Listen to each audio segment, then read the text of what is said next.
Good to go. So as you know, I have about 20 plus years working experience of youth as a youth advocate.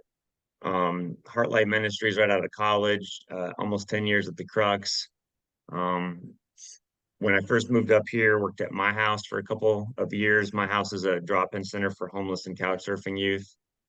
Um, and then during the pandemic, I transitioned. I was laid off from my house in April, and then landed with Thrive in September of 2020. And I'll unpack a little bit more about Thrive in a second. But when we talk about like upstream, downstream work, that's like a common language for prevention work. Downstream is like actively pulling people out of substance abuse or addiction, helping them get into recovery, or helping them pull them out of whatever crisis, homelessness, whatever, and getting them the help they need. And the classic metaphor is like as soon as you do that, a dozen more people come down the stream. So eventually, you want to go upstream, figure out why they're falling in to begin with, and try to prevent them falling in. And so Thrive's grateful for all of our downstream partners that are still working to actively rescue people, but Thrive is positioned upstream from the crisis. And one of the quotes that drives the work we do is if it's predictable, it's preventable. Um, these risk factors, childhood trauma, lack of connection, risk-seeking behavior, these risk factors and others often drive substance abuse. And so we know that if we can lower risk factors and increase protective factors, we can help prevent substance use. And so Thrive was originally founded in 2007 as an upstream prevention coalition, meaning that all of the different organizations in the Valley that work with youth all come together to form the Thrive Coalition. Historically, they were doing things like, policy level initiatives, public service announcements, and just collaborating and coordinating their work across the different sectors together. They were doing some work with directly with youth, like our youth retreat is something that we've had for quite a few years. Um, and then I was brought on in September of 2020 to launch our youth program full time. And so now when we talk about Thrive, there's the coalition made up of all the different organizations, and then there's the youth program, and the two work together, very collaboratively, but there's two different things, the youth program and the coalition. These are not all of our partners, but some of our many partnering organizations that form the Thrive Coalition. Our vision is a I community have where one individuals. question real quick. Sorry to Go ahead. interrupt. I've seen No, this a no. lot, but Anytime you have questions, fine. what is Matsu? Because I've seen that on, is that the town? Yeah, it's good. Good question. So the Alaska doesn't have counties; we have boroughs, and boroughs are much larger than counties are. So the borough of so the full name is it stands for two different rivers that go through our valley: the Matanuska River, which is right by my house, and the Susitna River, which is north of us. Those two rivers form the Matanuska Susitna Borough. The Matsu Borough is the size of West Virginia. And so it's much larger. It's about 100,000 people Mhm. altogether. Most of the population is focused in the Wastilla Palmer area where I live and work. But then it goes like all the way north, like up to Trappers Creek, Talkeetna, which is about an hour north of us. And then it goes all the way to where Dan used to live in Glacier View, out where Victory Bible Camp is. And that's about an hour east of us. And so it's a pretty big geographical area, but most of the population is, within 20, 30 minutes of where I live. Thank you. So Sorry. our vision is and you can jump in with questions anytime, that's fine. A community where individuals thrive in an environment that supports healthy choices regarding substance use. Now, what's different with prevention work, when I was working at my house, we as an organization could count how effective we were based on how many people we were pulling out of the river, whether that was homelessness, substance abuse, however many people we're rescuing, that's how effective we are. But when you're trying to count what doesn't happen because of your impact, that's a little bit more challenging. And so that's why our mission says that we lead a data-driven, coordinated response. And what we mean by that is we're constantly surveying the students in our community to see if we're moving the needle. Are those risk factors going down? Are the protective factors going up? Because if we're moving the needle in those areas, we're preventing substance use. And so, as an example of one of the statements or questions we want to move the needle on, U360 is a partnering organization. I actually have my representing my hoodie today. U360 and Thrive are under the same umbrella of United Way, but it's two different programs. We just work together quite a bit. U360 has an after-school club in Wasilla and Houston, whereas Thrive does more pop-up events and activities. But we work together constantly collaborating. I bring activities in the club, and they bring staff and help into our events. And so U360 surveyed students a few years ago. One of the statements was, "I feel like I matter to people in my community." A little bit less than half of the students agreed with that. A little bit more than half wasn't sure or disagreed. Obviously, if you're on the right side of this spectrum, you're going to have more challenges later in life. You don't think your community values you, it's probably going to have an impact on how you value yourself, and then it's going to have an impact on the decisions that you make. And just the pain, often students are trying to self-medicate pain. And if you don't think you matter to your community, that's going to cause pain that you're going to be tempted to self-medicate with substances possibly. And so looking at this data another way, 17% of Matsu youth do not think that they matter. So whether I'm talking to a potential sponsor, staff, volunteer, parent, whoever I'm talking to, my question is simply, is this an acceptable number, or would we like to do something to continue to lower this number? One of the things that surprises people about the work that we do is that we're not just targeting the high risk or at risk. We don't want to become a matchmaking service for high risk youth to connect with other high risk youth. We want to help, we want to throw our arms around all of Matsu youth. We want to deputize the kids who are doing well to help us reach their peers.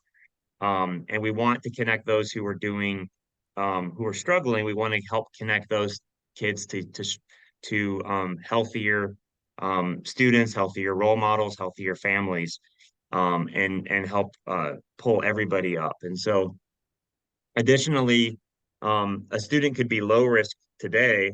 They could lose a sibling or a parent tomorrow and become high risk. And so, because we can't predict the future, we want to just reach out to all Matsu youth and help lower risk factors, increase protective factors. And so that's a little bit about why we do what we do. And then now we're going to turn the corner and look at like how we do it and kind of unpack our actual program. This is what I call our deep and wide impact model. It starts, our first strategy is what we call Thrive Blast. This is like our primary outreach strategies. Our goal at this level is simply to connect students to Thrive. Our focus of this is May through August. And so I mentioned the fifth grade field days before. When we first started launch and we were starting to reach out to high schoolers suffer from that too cool syndrome, where whatever it is you're inviting them to, they think they're too cool for it. And so what we have found is if you can go back to kids right as they're graduating fifth grade, tell them about Thrive, tell them that, hey, the first summer after you graduate fifth grade, you're eligible for Thrive that first summer. We have these Thrive cards.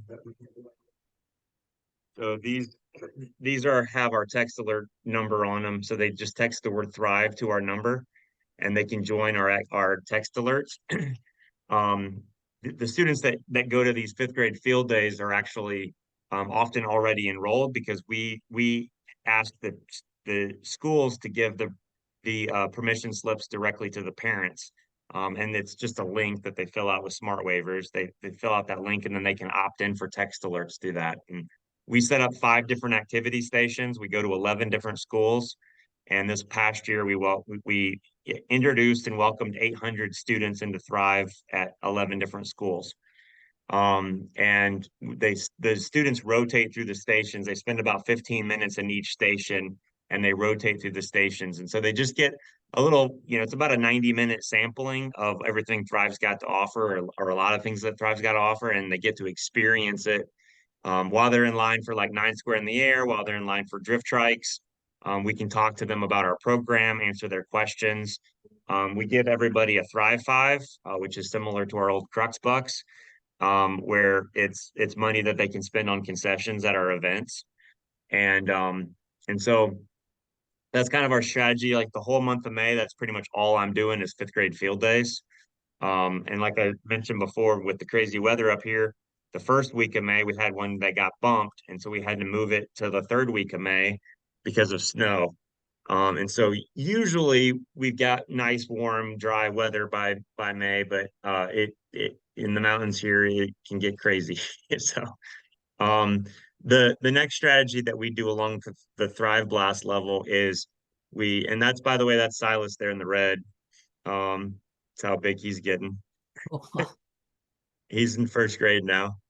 So um, so instead of doing our own events during the summer, we piggyback community events, and we provide youth programming at events that are already taking place that often don't have any youth programming. And so we bring our stuff, our activities, other activities to Friday Fling. That's an event that happens here in Palmer.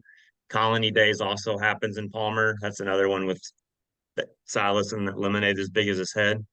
Um, and then we kids are doing perler beads here. We've got a few propane fire pits for making s'mores.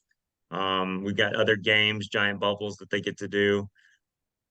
We team up with People's Paper and Make a Scene magazine.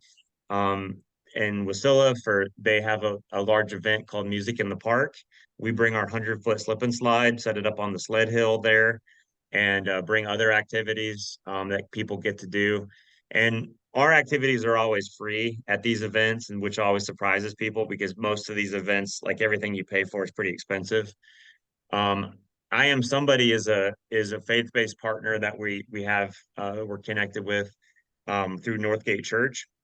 They do a big shoe giveaway every August where they give away like I want to say like 1,500 pairs of shoes, and they're like nice shoes too. They're like name brand shoes. And they fit them to their kids' feet. They let the kids pick out like the colors they want and everything. It's a really cool process.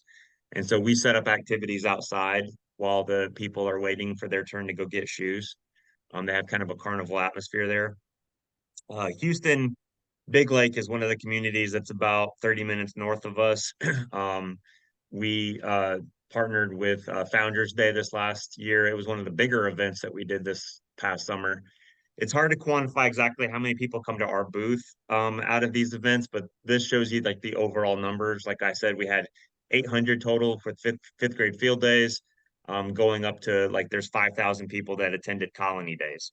And so there's a pretty big range of numbers, but our goal is to expand to, there's 11 other elementary schools that we would like to expand to. And our goal is to eventually invite every single fifth grader into our program every single year. And if we do that for 10 years in a row, we will have effectively, you know, introduced or welcomed every single student in the valley to thrive eventually as we continue to And one grow. more question there. On the shoe Sure. giveaway, you said that they were giving away like 1,500 pairs of shoes, but the attendance was 3,000. Is that counting their parents, or did like half the kids So not get shoes?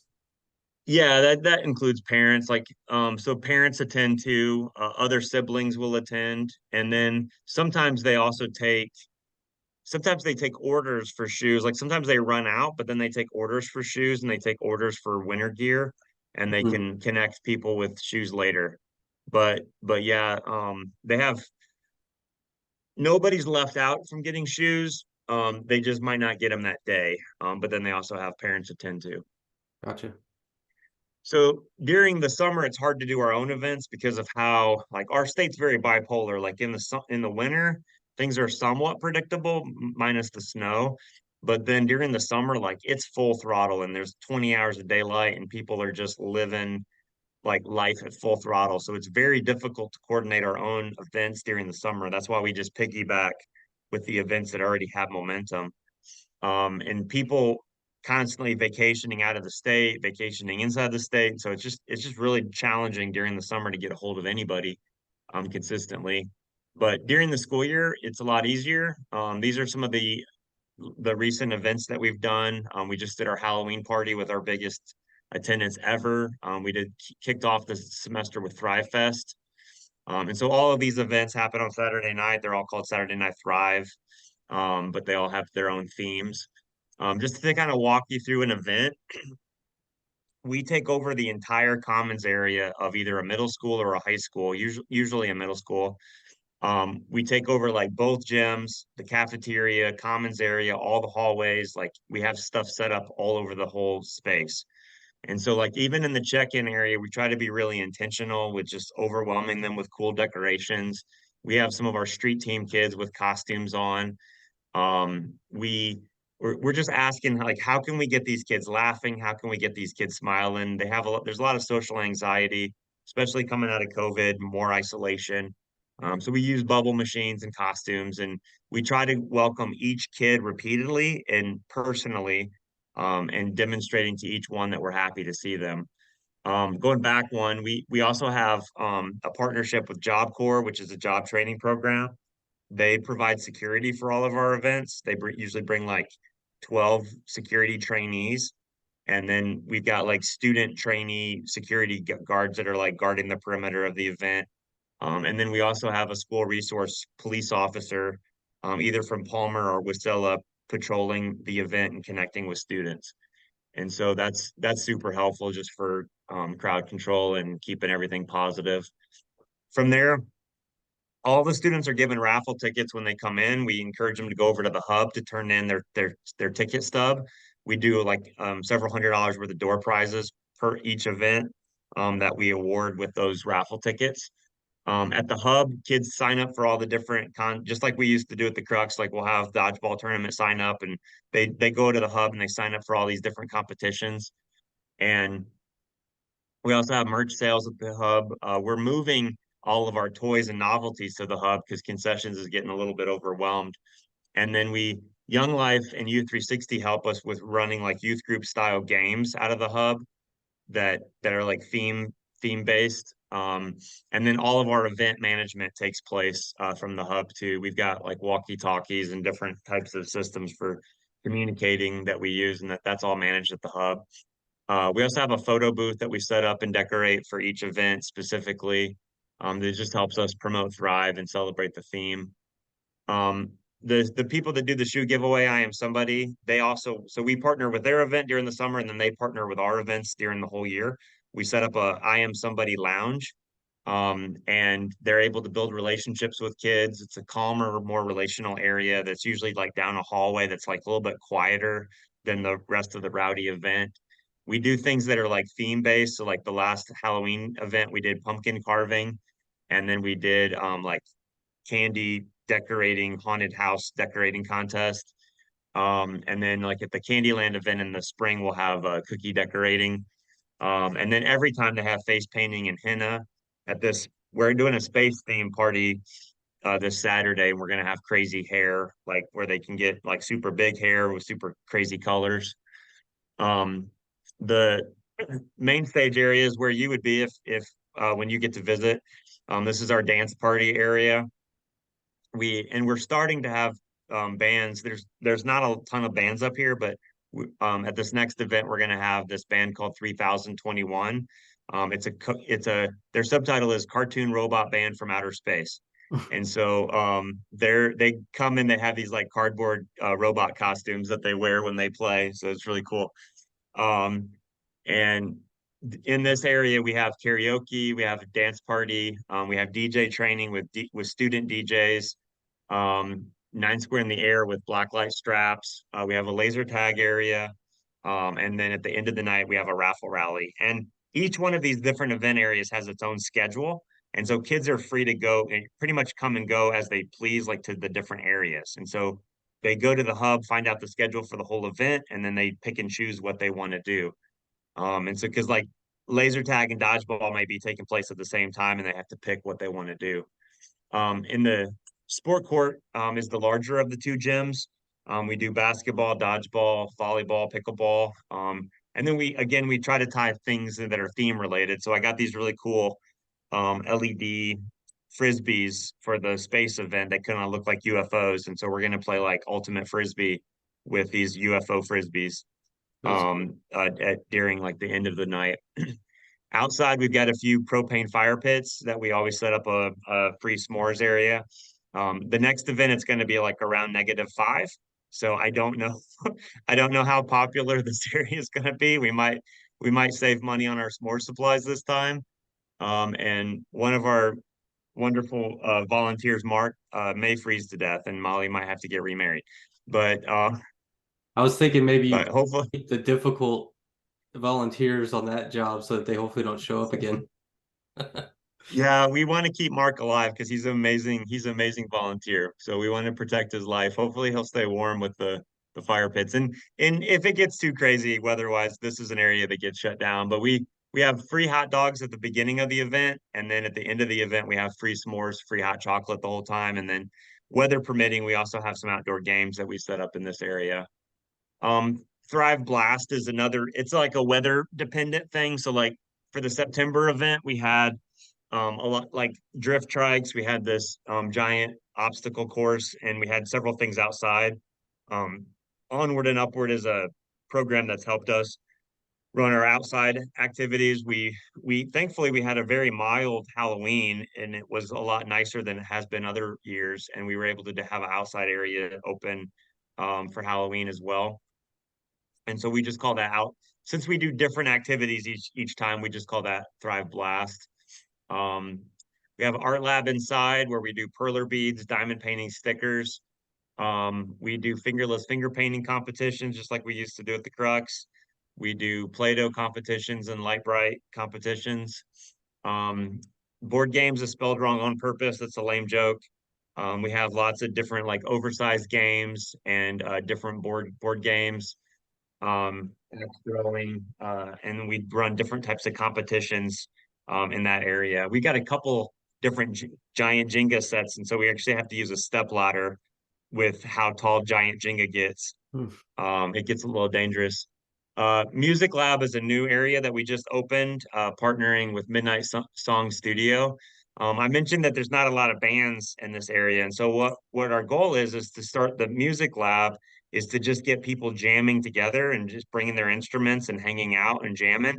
And then down the road, we're hoping that that leads to bands being formed, and we're going to cast the vision like, hey, you guys can play, these events are a venue that you guys can play at. We have a sound system and we can give the students a place to play. Like right now, there wouldn't be a place for high school bands or not a lot of opportunities, at least for high school bands to play at. And so we're trying to cultivate the music scene and give kids another opportunity to connect.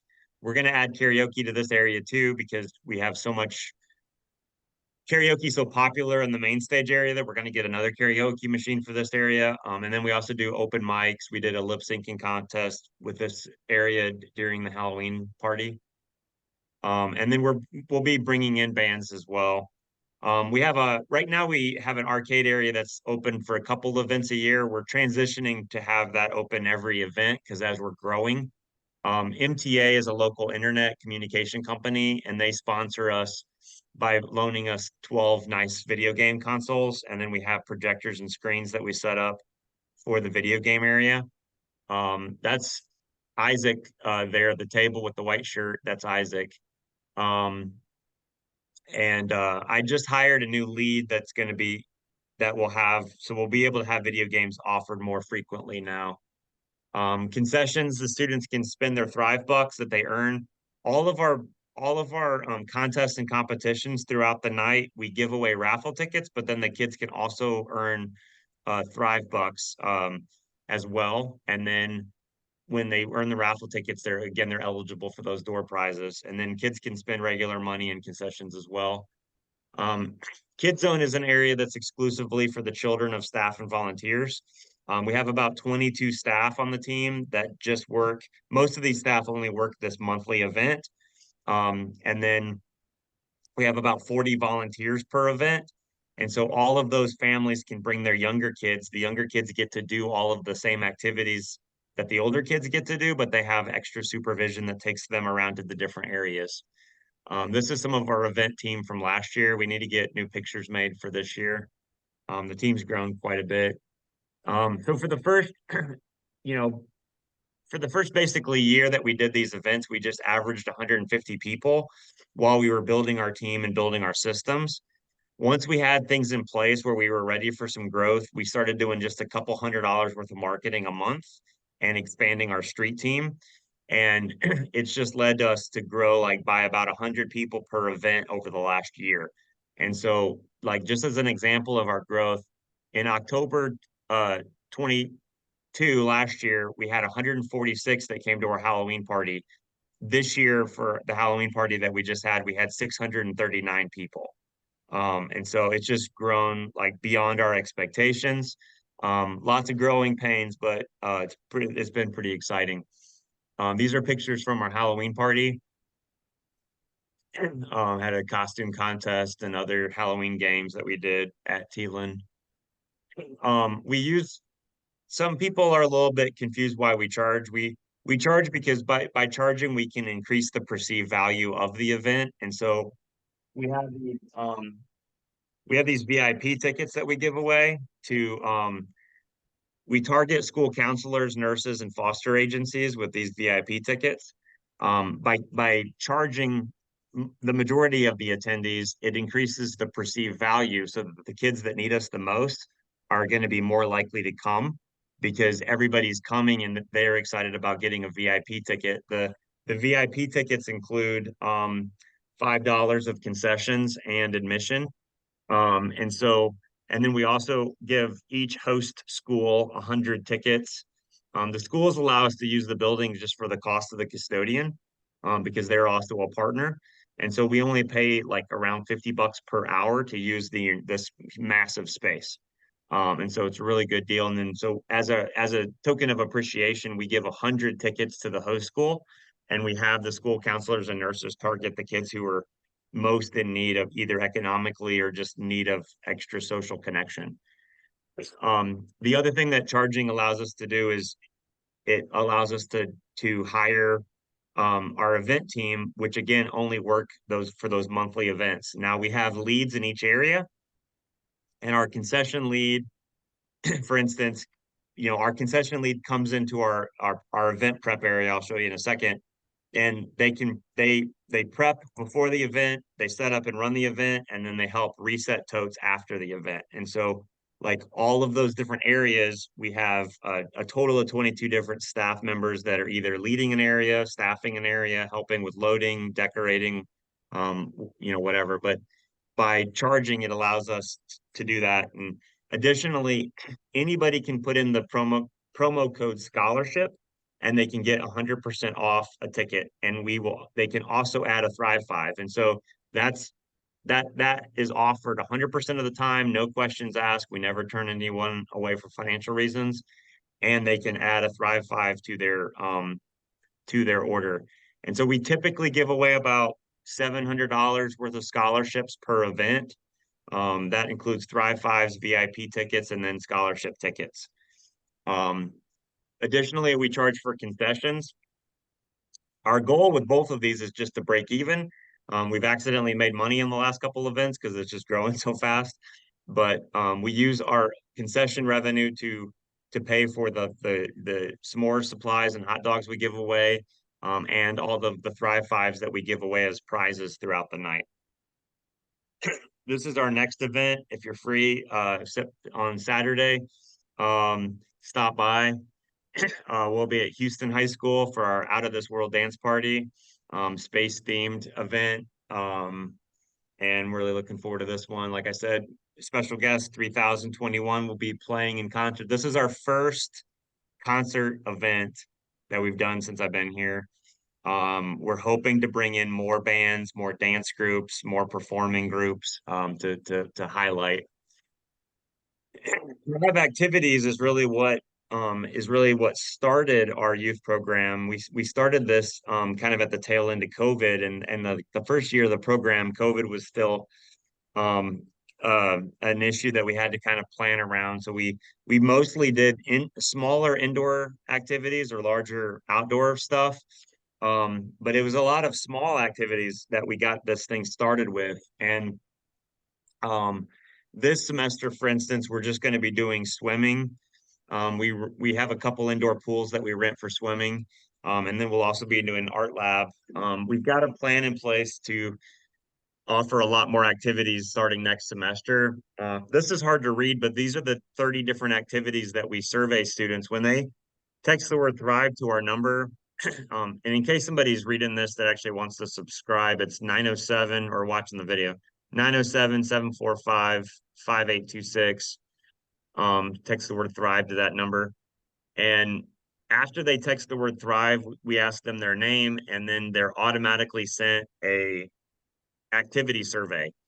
Um, when they tell us the different activities that they're interested in, then we can send them invites to those activities when we plan them. And it's not just for our youth program, it's for all of our partners' youth programs too. And so like Young Life, for instance, they're about to start a skateboarding program, and we have 360 families that are interested in skateboarding. And so we can target those families with information about Young Life's program, not just our own program. And so that's kind of a cool, so like during winter break, spring break, and summer break, we have an increased activity schedule. And so like we'll do things like axe throwing during spring break, we'll do a little swimming. Usually we can do sledding in spring break and winter break. And so we often do activities like every day during spring break and several times during winter break. Our activity text alerts have grown to 2,300 families have joined this since we started it in September 2020. And and then these are the different communities that we have people join from. The majority is Wasilla Palmer, and then the second would be like the KGB area in Big Lake, Houston. Our goal is to add another activity staff soon, like in next semester. I've got one assistant that works with me already named Allison. I'm hoping to hire another activity assistant in the spring semester, and that activity assistant would focus on the Big Lake, Houston, KGB area. And then down the road, we'd like to have 4 activity staff that are focused on each of these 4 main geographical areas. Next is Thrive Varsity. The goal, let me just take a step back. The goal at the Thrive activities level is to help students connect to other peers that have similar interests. And so connecting them together with people who like swimming or art or airsoft or skateboarding or whatever the activity is, helping them connect to friends that share that interest. The goal at the varsity level is for them to embrace Thrive's vision and values, to build deeper relationships, to contribute to student leadership. And the way that this meets well, first of all, these are our values. There's Silas again. These are our values, and then how these are instilled in the students is through our youth retreat. Each August, we take about 40 kids. We've got capacity for about 50. This year, we took about 40 to our youth retreat in the Big Lake area. It's like a 3-night, 4-day retreat. You see the kids in the bottom left corner, they're playing Amazon Warrior, one of our classic Crux games. And then we do day camps on days that kids are out of school, but teachers go in for like in-service days. We host day camps where we talk to the kids a lot about values and how the values are caught, they're not just taught. And so we try to practice those values within varsity and then overflow those values to people outside of varsity. Our upcoming schedule is we have a winter and spring day camps scheduled before our summer youth retreat in August. And then finally, the last kind of component of our program is our street team. These are paid interns that represent Thrive at various schools in the Valley. They're paid a $100 stipend per semester and a $300 camp scholarship to represent Thrive, invite students to our events, but then also serve as like a peer helper and be on call. For instance, if like there's a new kid in school, the school can say, "Hey, can you help this kid get connected and make friends?" And so our Thrive Street team helps serve as peer helpers, and they're always on the lookout for kids who are falling through the cracks or may not have a friend at lunchtime, or those kids that may be rejected by other social groups. We want to train our Thrive kids to go after those kids and to befriend them and invite them into our activities. And so currently we have 27 street team members representing Thrive in 15 different schools. We try to put more than one street team member in each school. And our goal is to have a total of 50. And have representatives in every middle school and every high school in the valley. And then the entire time we're building this, we're building our communication platform. And so like inviting kids to join our text alerts, inviting their families to join our email contacts, having the entire family follow our different social channels. It's grown significantly over the last year. And this is ways that we can invite the kids to the next step, but then we can also promote things that we're doing through our partnering organizations and the opportunities that they have. So some of our financial goals that we achieved this summer, I used to plan these huge events. We would take a 20-foot truck, a 20-foot U-Haul to these events to set up stuff. And I used to plan these out of my office. We have a common area outside my office here that I would just have stacked to the ceiling with these black and yellow totes. And it was terribly, terribly inefficient. Half the stuff was in storage units that I would bring up to the office to prep. And then after this event, I would take it back to the storage unit. And then as soon as I got it back, it was time to reverse the process. And so um, I wanted to raise money for a separate storage area that we have now at Trinity Lutheran Church. We have a 650 square foot space that's got wall-to-wall shelving. I put over 200 2x4s in this room this summer. MTA provided a grant for, or a not a grant, a sponsorship so that we could get this space. Um, that table is an 18-foot long prep table where we can, and it's never that clean, where we can prepare for all of our events and get everything ready and boxed up. Our next goal, I was meeting with a donor telling them that we were raising money for a 16-foot trailer. And the generous donor said, well, I have a 24-foot trailer for sale. Why don't I just give it to you? And so the next day they got a $15,000 cash offer and they said, I'm sorry, the trailer's already spoken for, and gave us the trailer. We outfitted it with shelving and racks for our drift trikes. And during the summer, it'll be set up for Thrive Blast, fifth grade field days. During the school year, it's set up for um, our big events. We keep this stored near our toy room and we can back it up to our toy room and load it up for our big events. And then the last goal, we've got something in the works that I can tell you about later, where we're going to be getting a donation in January for hopefully around $30,000. And it's going to allow us to expand our activity staff to provide more activities next semester. And then we end where we started with the just the invitation to help us help convince Matsu youth that they matter. Right on, man. So if you want to stop the recording, I can continue to answer any questions you